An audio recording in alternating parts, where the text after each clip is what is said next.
Hi, this is Ishta Gurukul. My name is Pratap, Nanna Hesaru Pratap, and today we are going to speak about fear and anxiety. ಭಯ ಪಡೋದು ಮಕ್ಕಳಲ್ಲಿ ಸರ್ವೇ ಸಾಮಾನ್ಯ, but ಯಾಕೆ ಭಯ ಪಡ್ತಾರೆ, ಅದನ್ನ ಯಾವ ರೀತಿ ಟ್ಯಾಕಲ್ ಮಾಡ್ಬೋದು, what are the approaches we can take to tackle that is the main theme of today's ಈ ವಿಡಿಯೋ. ಆ್ಯಂಡ್ ಮಕ್ಕಳು ಭಯ ಪಟ್ಟಾಗ ಯಾವ ರೀತಿ ನೀವು ಅಪ್ರೋಚ್ ಮಾಡ್ತೀರಾ? ಅದು ಯಾವುದೇ ರೀತಿ ಭಯ ಆಗಿರಲಿ, ಅದು ದೆವ್ವ ಆಗಲಿ, ಭೂತ ಆಗಲಿ, ಕತ್ತಲಾಗಲಿ, ಇಲ್ಲ ಎಕ್ಸಾಮ್ ಭಯ ಆಗಲಿ, ಇಲ್ಲ ಸ್ಟ್ರೇಂಜರ್ಸ್ನ ನೋಡಿದಾಗ ಭಯ ಆಗಲಿ, ನಾಯಿಗಳು, ಬೇರೆ ಪ್ರಾಣಿಗಳು ನೋಡಿದಾಗ ಭಯ ಪಡೋದಾಗಲಿ, ಯಾವುದೇ ರೀತಿ ಭಯ ಆಗಲಿ. ಸೊ ಅದನ್ನು ಯಾವ ರೀತಿ ನೀವು ಟ್ಯಾಕಲ್ ಮಾಡ್ತೀರಾ ಅನ್ನೋದು ಇವತ್ತಿನ ವಿಡಿಯೋದ ಮೇನ್ ಥೀಮ್ ಆಗಿರುತ್ತೆ. So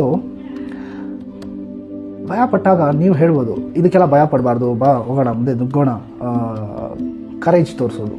so that is one thing ನೀವು ಮಾಡ್ಬೋದು.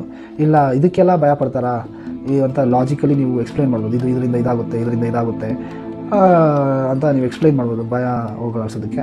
ಇಲ್ಲ ನೀನು ಯಾವಾಗಲೂ ಭಯ ಪಡ್ತೀಯ, ನಿನಗೆ ಭಯ ಇರೋದೇ ಇದು ಅಂತ ಅವ್ರನ್ನ ಹೀಯಾಳಿಸ್ಬೋದು. ಇಲ್ಲ ನೀವು ಸ್ವಲ್ಪ ಎಮೋಷ್ನಲಿ ಅಟ್ಯಾಚ್ಡ್ ಪೇರೆಂಟ್ ಆಗಿದ್ದರೆ ಎಮೋಷ್ನಲಿ ಹಗ್ ಮಾಡೋದು, ಇಲ್ಲ ಭಯನ ಹೋಗಿಸೋದಕ್ಕೆ ಹಗ್ ಮಾಡಿ ಟಚ್ ಮೂಲಕ ಏನಾದರೂ ಇದು ಹೆಲ್ಪ್ ಮಾಡ್ಬೋದು. ಬಟ್ ಇದೆಲ್ಲ ರೀತಿಯಿಂದ ಮಾಡೋದ್ರಿಂದ ಆ ಭಯ ನೀವು ಮತ್ತೆ ರಿಕವರ್ ಮಾಡೋ ಚಾನ್ಸಸ್ ಕೊಡ್ತಾ ಇದ್ದೀರಾ. ಆ ಭಯನ ಆ್ಯಕ್ಚುಲಿ ನೀವು ಮಗುಗೆ ಎಮೋಷ್ನಲ್ ರೆಗ್ಯುಲೇಷನ್ ಹೇಳ್ಕೊಡ್ತಾ ಇಲ್ಲ, ಭಯದ ಎಮೋಷ್ನಲ್ ರೆಗ್ಯುಲೇಷನ್. ಓಕೆ, ಸೊ ಭಯನ ಟ್ಯಾಕಲ್ ಮಾಡೋದು ಹೇಗೆ ಅಂದರೆ ಅದನ್ನು ರೆಗ್ಯುಲೇಟ್ ಮಾಡಬೇಕು. Emotion, it's an emotion, it's a feeling. So fear is a feeling, it's not something to be feared about. It's fear or ಭಯ ಅನ್ನೋದು ಒಂದು ಎಮೋಷನ್. ಅದೊಂದು ಫ್ಯಾಕ್ಟ್ ಅಂತ ನಾವು ತೊಗೊಂಡ್ರೆ, ಹೇಗೆ ಸಂತೋಷ, ಖುಷಿ, happiness is a fact, is a emotion, ಅದನ್ನು ಹೇಗೆ ರೀತಿ ನಾವು ಒಪ್ಕೊತೀವೋ ಇದನ್ನು ಹಾಗೆ ಒಪ್ಕೊಂಡ್ರೆ ನಾವು ಅದನ್ನು ರೆಗ್ಯುಲೇಟ್ ಮಾಡಿಕೊಂಡು ಅದನ್ನು ಮುಂದೆ ಹೋಗ್ಬೋದು. ಸೊ ಅದನ್ನು ಫಸ್ಟ್ ಒಪ್ಕೋಬೇಕು, you have to accept what is. So ಆ ರೀತಿ ಮಾಡಿದ್ರೆ ಮೊದಲು ನೀವು ಫಿಯರ್ನ ಫೀಲಿಂಗ್ ಥರ ನೋಡಬೇಕು. ಒಂದು ಫೀಲಿಂಗ್ ಯಾವ ರೀತಿ ಬರುತ್ತೆ, ಯಾವುದೋ ಒಂದು ಥಾಟಿಂದ ಬರುತ್ತೆ. ಆ ಥಾಟ್ ಏನು, ಥಾಟು ಒಂದು ಇಲ್ಲ ಸಿಚುವೇಷನಿಂದ ಬರುತ್ತೆ. ಥಾಟ್ಸ್ ಆ್ಯಂಡ್ ಸಿಚುವೇಷನ್ಸ್ ಯಾವ ರೀತಿ ನಾವು ಟ್ಯಾಕಲ್ ಮಾಡ್ತೀವಿ. ಥಾಟ್ಸ್ ಆ್ಯಂಡ್ ಸಿಚುವೇಷನ್ಸ್ನ ಟ್ಯಾಕಲ್ ಮಾಡೋದೇ ಬೇಕಾಗಿಲ್ಲ. ಸೊ ನಾವೇನು ಮಾಡಬೇಕಂದ್ರೆ, fear or any other emotion for that matter is like a wave in the ocean. Waves ಬರ್ತಾ ಇರುತ್ತೆ, ಹೋಗ್ತಾ ಇರುತ್ತೆ. ನಾವು observers, we are the person sitting there or standing there in the ocean. Waves ಬಂದಾಗ ಅದನ್ನ feel ಮಾಡಬೇಕು, ಆಮೇಲೆ ಬಿಡಬೇಕು, ಅದು ಹೋಗ್ತಾ ಇರುತ್ತೆ.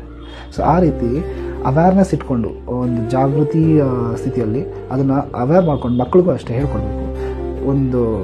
ಇವತ್ತು Buddha Purnima, so special day, awareness or meditativeness, mindfulness ಅಂತೆಲ್ಲ ಹೇಳ್ತಾರಲ್ಲ. ಸೊ ಇವತ್ತು ಈ ಸ್ಪೆಷಲ್ ಡೇ ಅಲ್ಲಿ ಅದ್ರ ಬಗ್ಗೆ ಮಾತಾಡೋದು ತುಂಬ ಖುಷಿ ಆಗುತ್ತೆ.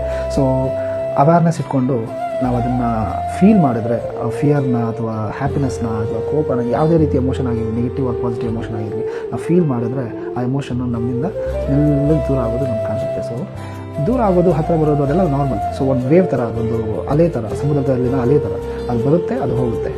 ನಾವು ಸ್ಥಿರವಾಗಿರೋದೇ ನಾವು ಅಂತ ತಿಳ್ಕೊಬೇಕು. ಸೊ ಸ್ಥಿರವಾಗಿರೋದು ನಾವು, ಫೀಲಿಂಗ್ಸ್ ಆ್ಯಂಡ್ ಥಾಟ್ಸ್, ಯೋಚನೆಗಳು ಮತ್ತು ಭಾವನೆಗಳು ಅಲೆಗಳ ಥರ ಸಮುದ್ರದಲ್ಲಿ. Okay, so that is the approach we have to take, and being aware, we can solve this. We can sort out the fear issue. And thank you so much for watching the video till the end. Bye.